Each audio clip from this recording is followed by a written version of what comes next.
comment les richesses de la RDC peut être une bénédiction pour nous.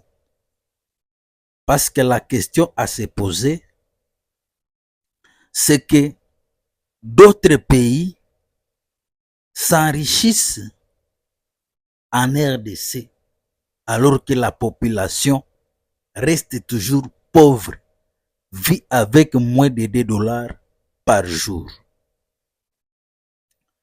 Pendant de longues recherches, je suis venu à cette conclusion.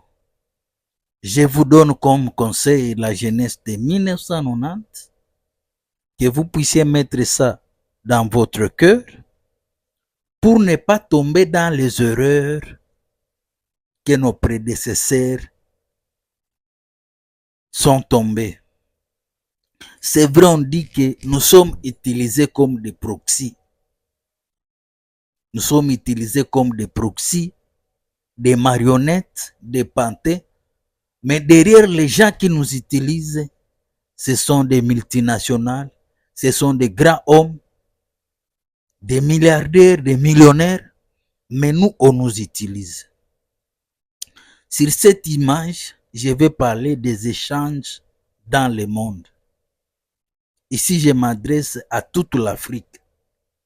Que nous ne soyons pas encore utilisés comme des proxys. J'écris depuis 1450 jusqu'à 2025. Lorsque Christophe Colomb, lorsque les grands explorateurs Diego Cao étaient venus en Afrique jusqu'à nos jours, le monde est basé sur les échanges.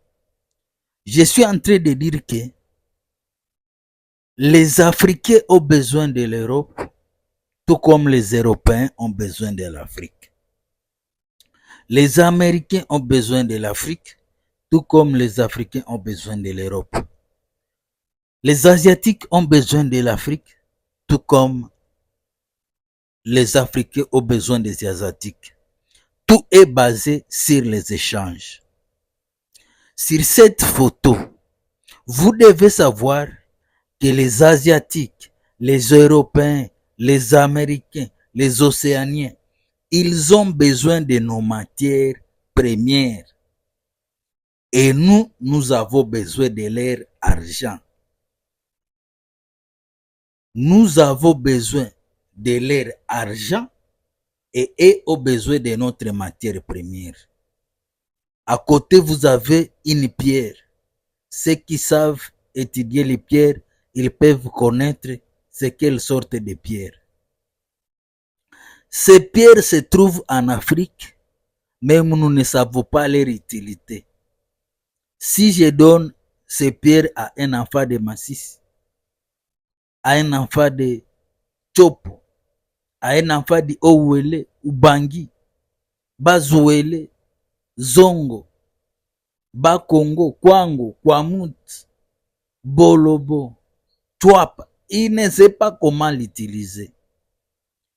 Qu'on puisse les donner à ceux qui savent l'utiliser. Mais nous, nous avons besoin de leur argent. C'est que nous devons enseigner à la jeunesse comment retirer de l'argent des Asiatiques, des Américains et des Européens, que l'échange soit normal. Parce que j'aimerais qu'à partir de 2025, que vous puissiez comprendre cette vérité, jusqu'à 2050, jusqu'à 2100. Je ne veux pas parler qu'on puisse dire que quelqu'un est marionnette, quelqu'un est un proxy, que les Occidentaux passent par ici, par là. Non. Nous avons besoin de l'échange. Le grand problème, c'est que lorsque on échange nos matières premières sur base des armes, c'est ce qui nous tue. C'est pourquoi d'autres disent que c'est une malédiction pour nous, mais une bénédiction pour les autres. Parce que vous devez savoir que ce sont les mêmes minéraux qui ont construit l'Europe, l'Amérique, l'Asie. Ce sont les mêmes minéraux. Mais au lieu que pour nous, ça soit une bénédiction, c'est une malédiction. Et Je vous dis, l'or, diamant, le cuivre, le pétrole, le parc, nous, on ne sait pas comment les utiliser. Ça se trouve chez nous en Afrique, mais nous ne savons pas comment les utiliser. Mais eux, ils savent comment les utiliser. Les grands problèmes, lorsque entre les échanges, on met les armes, ça devient une bénédiction pour nous. C'est pourquoi vous allez voir dans des forêts des enfants en train d'utiliser les armes, les femmes dans des mines, il y a des gens qui surveillent. Les Européens ont besoin de nos éléphants, de nos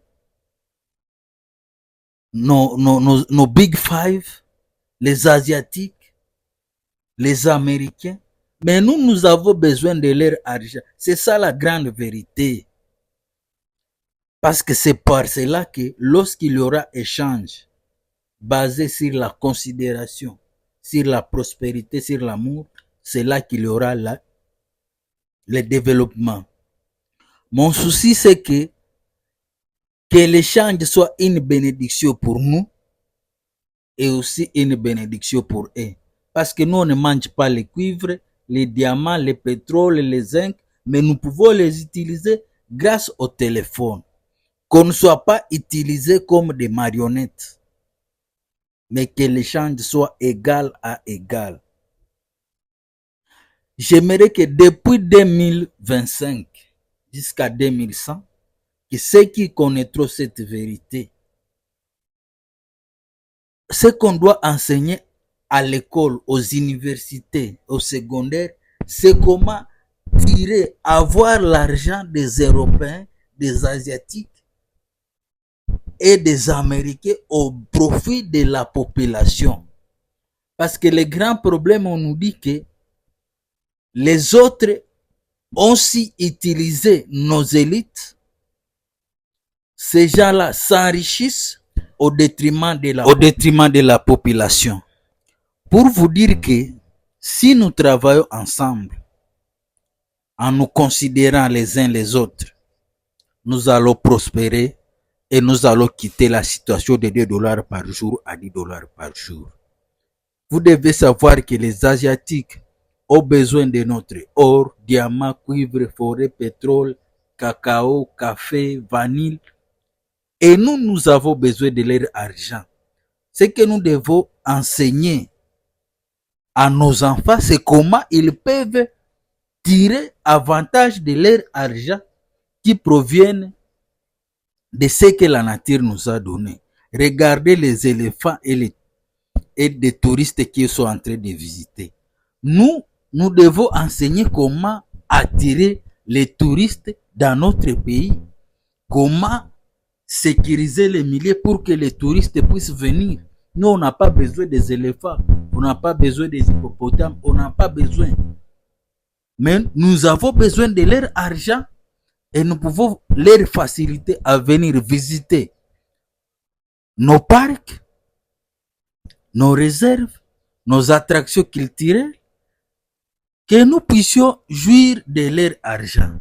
Mais lorsqu'on donne les armes à la population locale pour qu'ils puissent profiter de nos matières premières à bas prix, c'est vrai, nous sommes en train de perdre de génération en génération. On ne fabrique pas les armes, mais vous allez trouver là où il y a des carrés miniers, là où il y a des choses exploitables, c'est là où il y a des armes.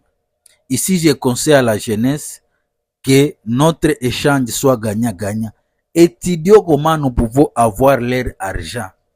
De ne pas les mettre à balance pour leur dire qu'ils volent nos matières premières, qu'ils utilisent des proxys, alors qu'il y a de l'insécurité dans notre pays.